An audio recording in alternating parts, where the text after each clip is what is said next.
Hey everybody, welcome to Fit Tip Tuesday. Today I'm going to answer another question that I got underneath one of my Fit Tip videos. The question is, how do I fix my pattern when my knit top pulls to the back? Or, it's falling off my shoulder and pulling to the back and I'm constantly tugging it down in the front. This is actually a very common fitting problem because there are a number of different things that can cause that to happen. And I am going to give you 3 different fitting issues that can cause your shirt or knit top to pull to the back. And I'm also going to talk about a 4th reason. And actually, I'm going to cover that one first. If you have a forward rotated shoulder, so like the ball of your shoulder is forward, that can cause your shirts to pull to the back. And I've already done a couple videos on that topic, and I'll put the links to those below this video in the description. So if that is your issue, you can go there and see how to adjust your pattern. Now, there are a few other things that can cause your shirt to pull to the back as well. And I've already adjusted my half scale pattern so I can show you, and then I'll show you how to adjust them. The first one is, so if you have a curve to your upper back, a curve is longer vertically than a straight line. So that means you need extra vertical length in your pattern pieces along that center back seam to allow the shirt to come up to your neckline, or to where your neckline is supposed to be, and that will stop it from pulling. So you can see in front of me, I've already adjusted this half scale pattern. One thing I want to point out here is I drew a horizontal balance line at the base of the armhole. That line, if you're doing a fit muslin, should be parallel to the floor. So if it's pulling, you can look to that to see if the area between your shoulders and neckline is too short. So I put that line there, and I recommend putting a horizontal balance line just at the base of the arm's eye so you can check and see if it's straight when you're wearing your garment. So as you can see here, I did 3 slashes from the center back to the armhole, and I spread them to create more length. That's what the completed adjustment looks like. Let me just show you quickly how to do it. I'm going to draw multiple slash lines on my pattern here from center back to the armhole. Okay, and the reason why I'm doing multiple slash lines instead of just one slash line is I want to create a curve here when I spread them. If I did one slash, it would be like opening the top of a box, and it wouldn't be a smooth curve that I was creating. So that's why I'm doing multiple lines. If you look at the back of your garment at where your center back neckline is hitting you, and you measure the amount, or obviously have a sewing friend measure the amount that you need to raise that neckline to bring it up to the base of your neckline, that's approximately how much you need to spread. So in this case, let's say the neckline is hanging down 3/4 of an inch. That means I would do 3/4 inch spreads here. So I'm gonna slash through the center back on these lines.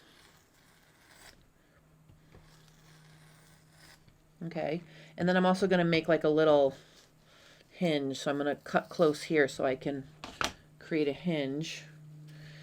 And then I'm going to spread them each 1/4 inch like this. And then let me just tape this in place. Okay, so you can see what we've done is we've lengthened that center back, and it brings up that neckline. Okay, so then you would fill that with paper, and I'll just quickly fill it with paper so you can see the finished.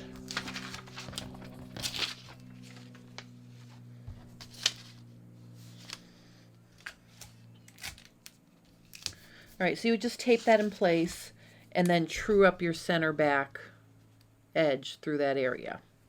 All right, and that's bringing up the neckline, the base of your neckline, so it's sitting at the base of your neck, and that will alleviate the pulling. So that's the first adjustment.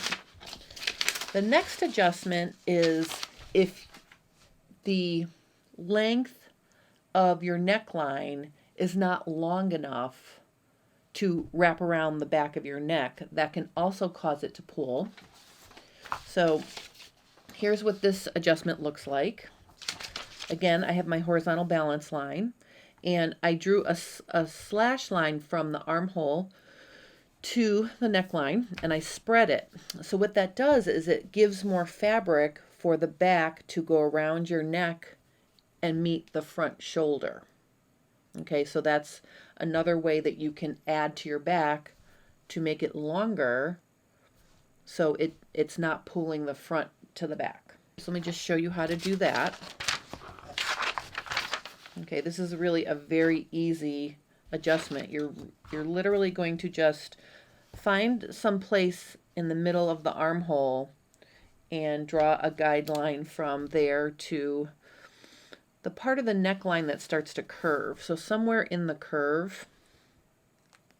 Then all you're going to do is slash from the armhole through the neckline and spread that open. Okay, and what that's doing is it's giving us the room we need to get around the back of your neckline. You know, sometimes, you know, your back neck may be broader, you know, depending on how your tendons and your spine and your vertebrae are formed in the back, you may need more room to get from the center back to the front shoulder seam. So that's when you would do this adjustment. And again, I'm just gonna fill it in with paper.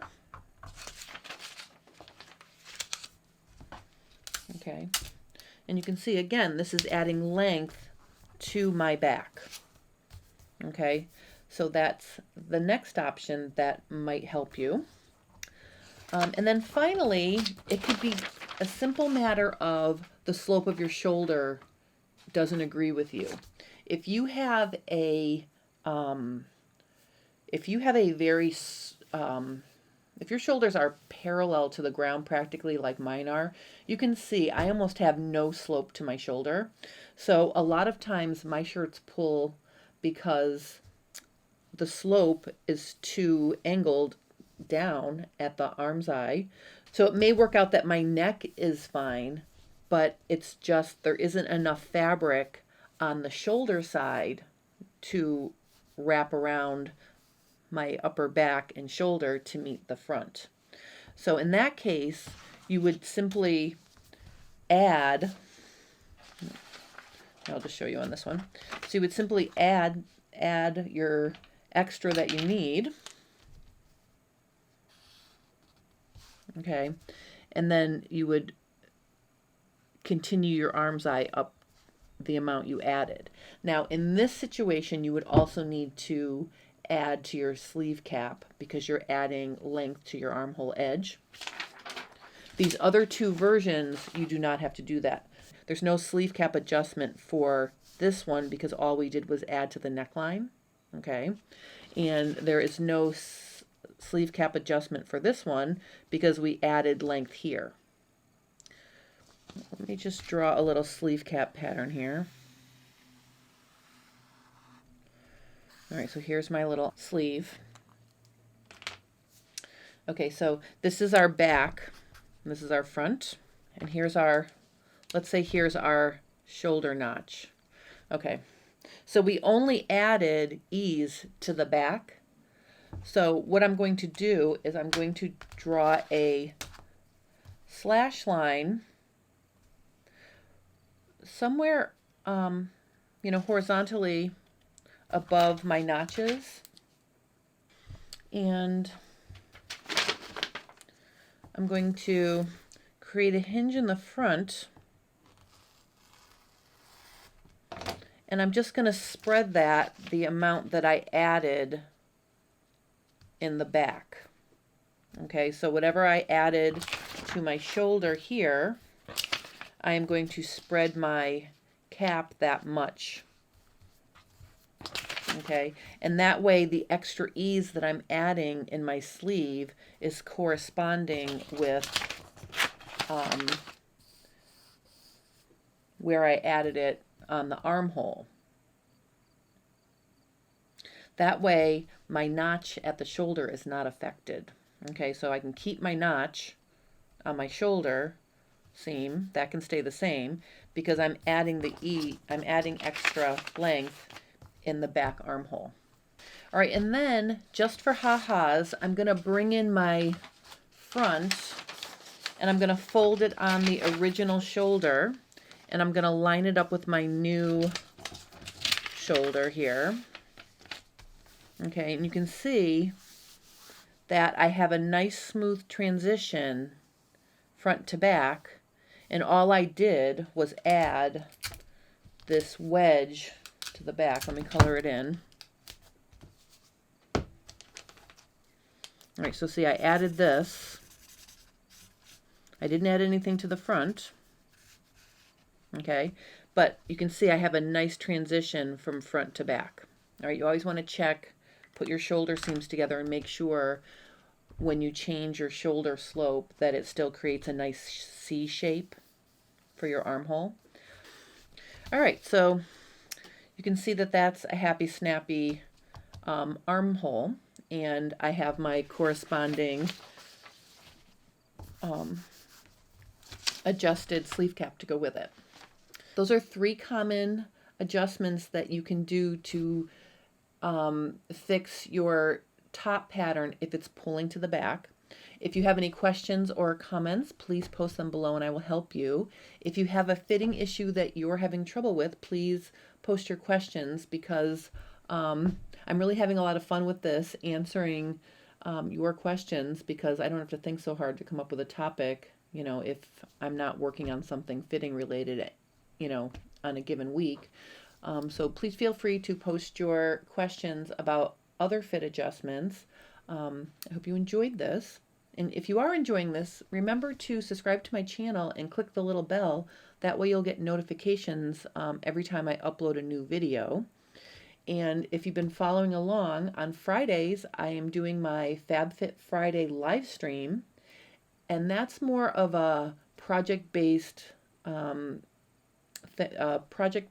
live stream where I'm just sharing what I'm working on. So if you're interested in seeing what I'm doing, you know, join me on Fridays at 1 o'clock Eastern Standard Time, and you know, you can catch up with me live. So I hope you guys have a great rest of your day, and I will see you next week for another Fit Tip Tuesday.